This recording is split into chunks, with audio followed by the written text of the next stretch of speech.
நம்ம இன்னைக்கு சோயா பிரியாணி செய்யலாங்க. இதுக்கு தேவையான பொருட்கள் 100 கிராம் சோயா எடுத்து நான் வார்ம் வாட்டரில் ஊற வச்சு பிழிஞ்சு எடுத்து வச்சுருக்கிறேன். தண்ணி இல்லாமல் எடுத்து வச்சுருக்கிறேன். இது கூட 150 கிராம்ஸ் அளவுக்கு பாசுமதி அரிசி எடுத்து வச்சுருக்கிறோம்.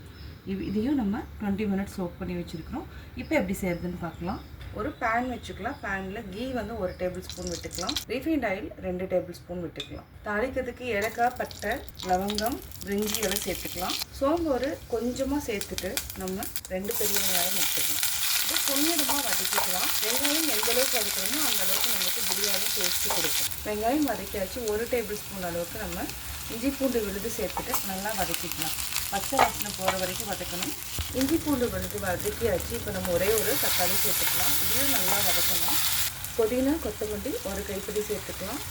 இதையும் சேர்த்து நல்லா வதக்கி விட்டுக்கலாம். 75 கிராம் சோயா அளவுக்கு நம்ம எடுத்துருக்கோம். இதையும் சேர்த்துட்டு நல்லா வதக்கி விடுங்க. தேவையான அளவு உப்பு சேர்த்துக்கலாம். நல்லா வதக்கி விடுங்க.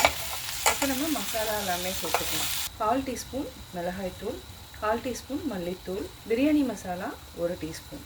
இப்போ நல்லா மிக்ஸ் பண்ணிக்கலாம். இந்த மசாலா நல்லா பச்சை வாசனை போகிற வரைக்கும் நம்ம நல்லா மிக்ஸ் பண்ணிக்கணும். கூடவே கொஞ்சம் தயிரும் சேர்த்துக்கலாம். தயிர் ஒரு 3 டேபிள் ஸ்பூன் அளவுக்கு நம்ம சேர்த்துக்கலாம். நல்லா மிக்ஸ் பண்ணி விடுங்க. 2 பச்சை மிளகாய் சேர்த்துக்கலாம். சேர்த்துட்டு இதையும் சேர்த்து நல்லா ஒரு 3 மினிட்ஸ் லோ ஃப்ளேமில் வச்சுட்டு நல்லா வதக்கி விடுங்க. எண்ணெய் நல்லா பிரிஞ்சு வரும். நல்லா வெந்துடுச்சு. இப்போ நம்ம தண்ணி விட்டுக்கலாம்.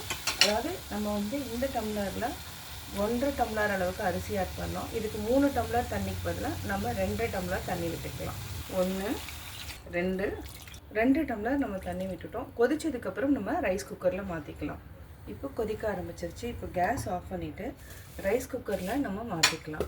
நம்ம ரைஸையும் ஆட் பண்ணிக்கலாம். நம்ம நல்லா மிக்ஸ் பண்ணிக்கலாம். உப்பு கரெக்டாக இருக்கான்னு செக் பண்ணிக்கோங்க. அடுத்து நம்ம கொஞ்சமாக கொத்தமல்லி தழை தூவிட்டு நம்ம ரைஸ் குக்கரில் வச்சிடலாம். அதை எலக்ட்ரிக் குக்கரில் வச்சிடலாம். நம்ம எலக்ட்ரிக் ரைஸ் குக்கரில் வச்சுட்டோம். இப்போ மூடி வச்சுக்கலாம். சோயா பிரியாணி சூப்பராக ரெடி ஆகிடுச்சு பாருங்கள். இதோடையே ஒரு பரட்டிக்கோங்க. இது என்னென்னா புரட்டாசி மாதத்தில் செய்யலாம். அதே மாதிரி நான்வெஜ் சாப்பிடாமல் இருக்கிறோன்னா கூட இந்த மாதிரி செஞ்சு சாப்பிட்லாம். சூப்பரான சோயா பிரியாணி ரெடி. இதே மாதிரி ட்ரை பண்ணுங்கள். இதே அளவுகளோட ட்ரை பண்ணி பார்த்துட்டு உங்களுடைய கமெண்ட்ஸ் சொல்லுங்கள். லைக் பண்ணுங்கள், ஷேர் பண்ணுங்கள். மறக்காமல் சப்ஸ்கிரைப் பண்ணுங்கள்.